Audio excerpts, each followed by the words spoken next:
Hi everyone, welcome to another video with iLearn Engineering. My name is Leslie.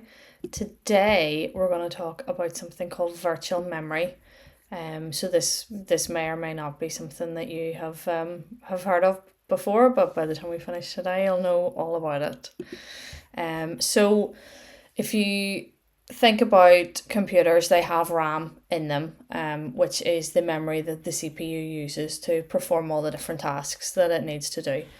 And RAM stands for random access memory. And that's what the CPU uses. And computers only have a finite amount of RAM. There's only so much in there. And if you're trying to run a lot of different programs at the same time, or you're trying to run a lot of like memory intensive type programs, so say Visual Studio or something like that, you're trying to run a lot of things at the same time, RAM can kind of run out. And potentially you've come across that before, where you've been trying to do a lot of things on your computer and it just kind of freezes, or things are running really, really slow. And that's what happens. The RAM runs out then. So we can use something called virtual memory, and it allows your computer to basically compensate for those memory shortages, those physical memory shortages, by temporarily using disk storage.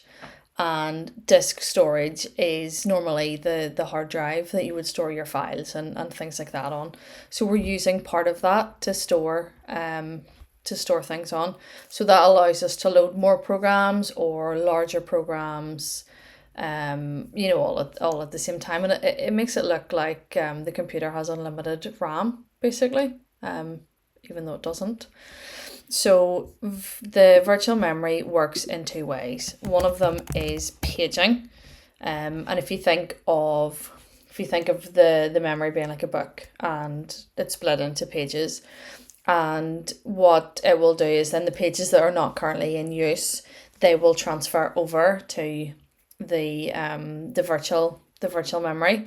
So anything not in use goes to virtual memory, and anything then in use is used by the RAM. And it can also use something called segmentation. And it's the same kind of thing. So it will divide the memory into segments, like an orange, I guess. And the segments that are not being used, they're transferred over to virtual memory, and anything in use then stays within RAM. And if you remember, or if you've watched any of our previous videos where we've talked about RAM, the RAM's a lot faster than the hard drive would be. So it makes sense for the computer to use RAM for anything that's currently in use. So virtual memory allows it to be a lot more efficient. It uses both of these, by the way, paging and segmentation, and it allows things to be a lot more seamless, a lot more efficient. It allows computers to have that extra memory without us having to go and buy more, if that's something that we want. It can slow the computer down though. So if we have, let me draw a picture that'll make more sense.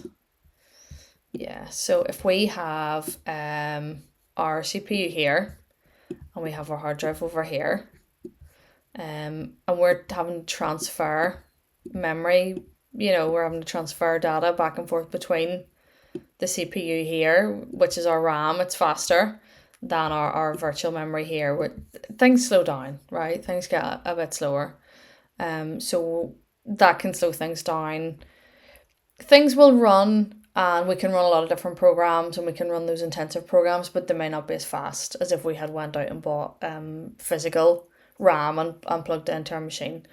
So that can be a bit of a problem. It can be better to have the the actual physical memory and do things that way. But it's interesting to note, and I'm sure older people, my age and beyond, will have seen the virtual memory used to be used a lot more than it is now. It's common to see computers now with 8 gig or 16 gig of RAM, just as standard. The Mac I'm on at the minute has 16 gig of RAM, and it works great. Where I've seen computers, years ago when they first come out, they maybe would have had 2 gig of RAM, and you thought maybe buying 4 gig was was amazing.